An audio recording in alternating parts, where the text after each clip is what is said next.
నమో వెంకటేశాయ. ప్రపంచ ప్రఖ్యాతిగాంచిన తిరుమల క్షేత్రం ఎంత ప్రసిద్ధి చెందిందో ఇది మన కోనసీమ తిరుమలగా మన వాడపల్లి వెంకటేశ్వర స్వామి క్షేత్రం కూడా అంత ప్రసిద్ధి చెందిందండి. సాధారణంగా మనకు కనపడే వెంకటేశ్వర స్వామి కన్నా చాలా విశేషమండి. ఎప్పుడైనా గ్రహదోషాలు వస్తే స్వామివారికి మనం అభిషేక రూపంలో మనం ఎర్రచందనాన్ని అయితే ఉపయోగిస్తామండి. అలాంటిది మనకి ఎర్రచందన మూర్తి రూపంలోనే మనకి స్వామివారు దర్శనమిస్తుంటే మనకి గ్రహదోషాలన్నీ ఇట్టే మాయమైపోతాయండి. అందువలనే ఈ క్షేత్రం 7 వారాల వెంకన్న స్వామిగా ప్రసిద్ధి చెందిందండి. అది కోనసీమలో వెలిసినందువలన కోనసీమ తిరుమలగా కూడా ప్రసిద్ధి చెందిందండి.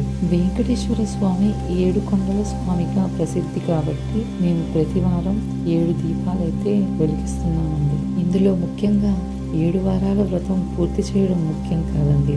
7 వారాల తర్వాత గ్రహ దోష నివారణ కోసమే ఒక ప్రత్యేక పూజ అయితే ఉంటుందండి. ఇప్పటికీ మేము 4 వారాలు అయితే పూర్తి చేసుకున్నామండి.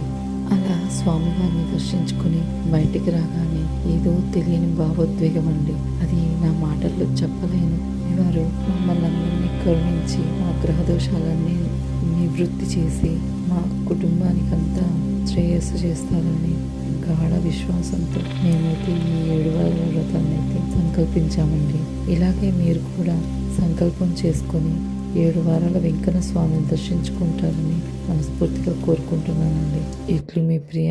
ఓం నమో వెంకటేశాయ.